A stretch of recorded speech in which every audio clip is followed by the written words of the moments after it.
အခုတစ်ချက်ဒီမှာနော်ဒီရင်ငယ်မှာဒီလိုမျိုးအသေးပုံ driving ထပ်တာလေးပြပေးမယ်ဟုတ်ပြီနော်အသေးပုံ driving ထပ်မယ်ဆိုကျတို့ကတပြားကိုတလက်မစီယူထားတယ်အဲ့တော့ကျတို့အသက်တင်းဒီမှာအနည်းဆုံးတလက်မတော့ကျန်ရမယ်နော်ဒီအပြားကိုတစ်ခွဲညှက်ထားတယ်လေဟုတ်ပြီနော်ဒီမှာတစ်ခွဲအပြားညှက်ထားတယ်အဲ့တော့အခုကျတို့စပြီးတော့ထပ်ကြမယ်ထပ်မယ်ဆိုရင်ကိုယ့်အကိုဒီမှာ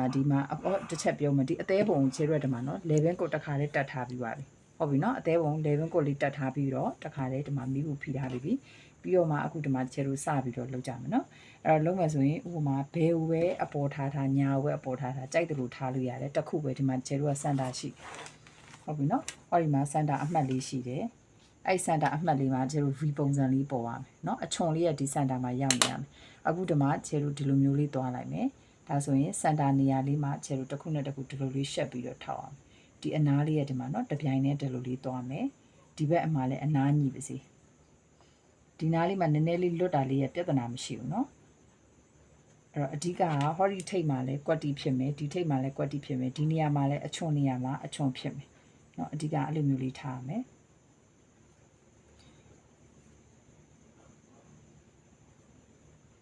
အဲ့ဒါ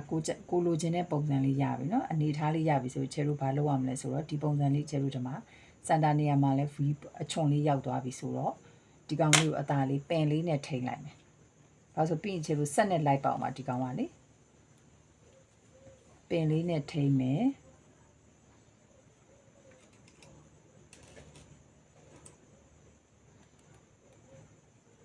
ဒီမှာပင်နဲ့ထိမ့်မယ်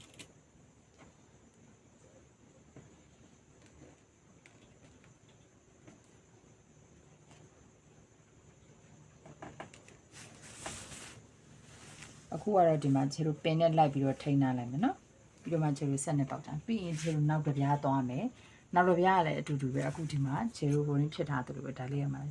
ဝရင်ကော်ပိတ်ကနေအမွှေးလေးနည်းနည်းထွက်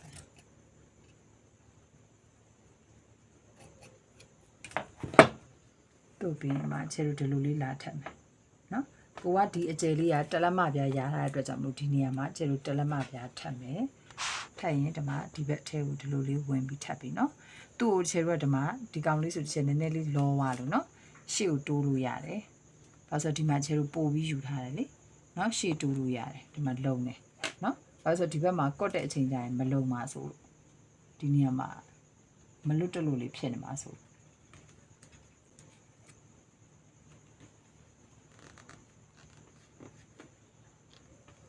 အဲ့တော့ဒီဘက်ကိုလည်းတစ်ချက်ဒီမှာတလက်မထပ်မယ်ရှက်ထားလိုက်မယ်ပြီးဒီမှာလည်းအတူတူပဲတလက်မရှက်မယ်ရှက်ထားမယ်အဓိကကလေသူကဘယ်လဲဆိုတော့ဒီအချွန်ကဒီစင်တာမှာရောက်နေပါစေနော်သူ့ရဲ့အချွန်ကကျဲတို့စင်တာမှာရောက်ရမယ်ဒီမှာဒါဆိုရင်ကျဲတို့စင်တာဘယ်နေရာလဲဆိုတော့ခဲအမှတ်ကလေးစင်တာကအခုဒီမှာကျဲတို့ဒီမှာခောက်ယူနေရလေးမှာနော်ဒါစင်တာလေးပြန်ပြီးတော့မမြင်ပါဆိုလို့နော်အဲ့ဆိုကျဲတို့ရဲ့အချွန်ကဒီနေရာမှာရောက်နေရမယ်ခုနတစ်ချက်လို့သူတို့ရိုင်သွားမှာဆိုလို့နော်အဲ့ဒါဆိုရင်ကျဲတို့ဒီမှာသူ့ရဲ့စင်တာနေရာလေးမှာအချွန်လေးရောက်ပြီးပြီးရင်ဒီမှာဘာရမလဲဆိုတော့ဟိုဘက်ဒီဘက်အပြားညီမညီပြန်ကြည့်မယ်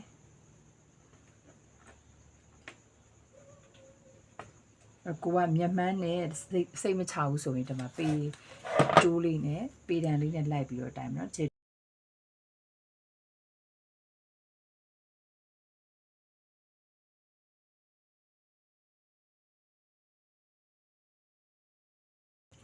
ချုပ်တော့မှလေပင်လေးတွေကိုပြန်ဖြုတ်ပြီးတော့အသာလေးချုပ်ကြမယ်နော်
သူ့ကိုချုပ်တဲ့အချိန်ကျရင်ဘယ်လိုချုပ်လဲဆိုတာဒီချက်ပြပေးမယ်နော်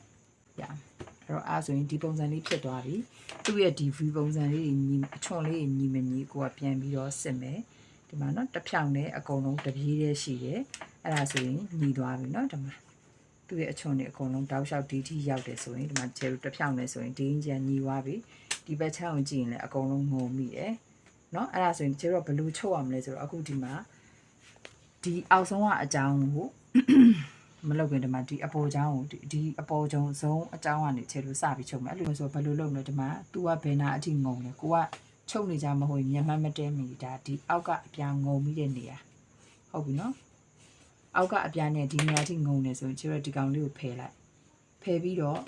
သူ့ရဲ့ဒီအောက်ဘက်နှစ်စိတ်လောက်ကနေလိုက်ချုပ်လိုက်ရပြီနော်အဲ့တော့ဒါကအပြာငုံမိထားတဲ့နေရာဒီနေရာအပြာနဲ့ဒီမှာကွက်တိဖြစ်တဲ့နေရာအဲ့ဒါဆိုရင်သူ့အကူခြေလို့နှစ်စိတ်တောင်ကိုသုံးစိတ်လောက်ကနေလိုက်ပြီးတော့ဒီမှာဆက်နဲ့လိုက်ပြီးတော့ချုပ်လိုက်နော်အဲ့တော့နောက်အလွှာလေးအဲ့တိုင်းပဲဒီကောင်လေးကိုခြေလို့မှတ်ထားလိုက်မှတ်ပြီးတော့အောက်ဘက်တွေကိုလိုက်ပြီးအလွှာလိုက်ချုပ်လိုက်နော်ဒါဆက်မှာပြီးခြေချုပ်ပြ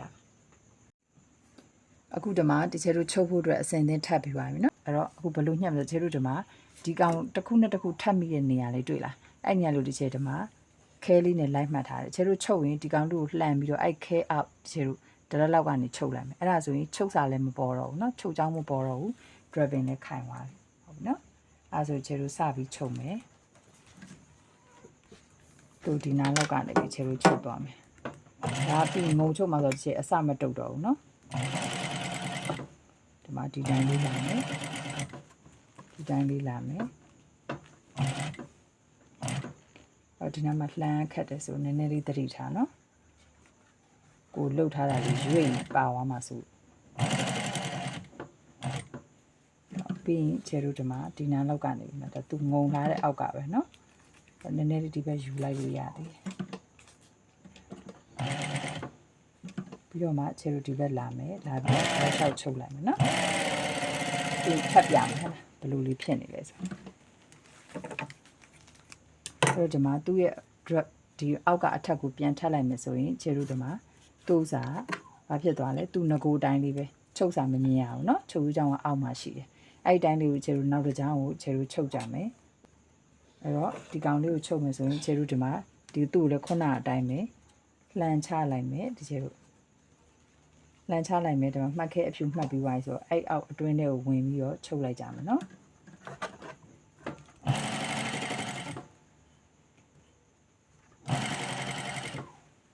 ဒီစန်တာဒီချုပ်လာမယ်ပုံမှန်ဒီပုံစံလေးတွင်ချုပ်ကြလို့ပဲဒါဆိုရင်စန်တာရောက်ပြီဆိုရင်ခြေတို့ဒီဘက်လေးလှည့်လာမယ်ခဏအတိုင်းပဲเนาะတောက်လျှောက်ခြေတို့ချုပ်လာလိုက်ရပြီ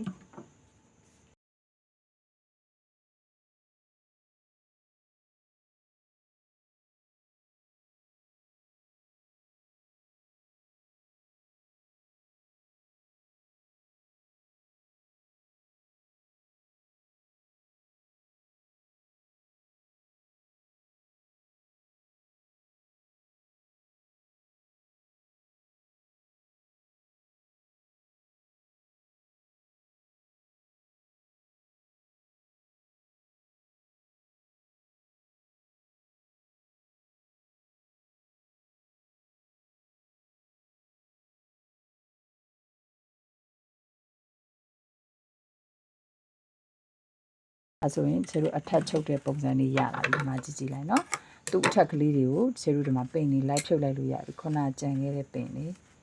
နော်မကြံတော့အဲဆိုသူကဒီမှာ driving ဒီတိုင်းလေးဖြစ်သွားပြီအဲဆိုရင်ဒါခြေတို့ရပြီဆိုဘာလုပ်လဲဒီအောက်အသေးအတိုင်းကိုပိုးတဲ့ဟာတွေအကုန်လုံးလိုက်ပြီးတော့ညှက်ထုတ်လိုက်မယ်နော်အဲ့ဒါဆိုရင်ခြေတို့အသေးပုံစံရင် driving လေးရပြီ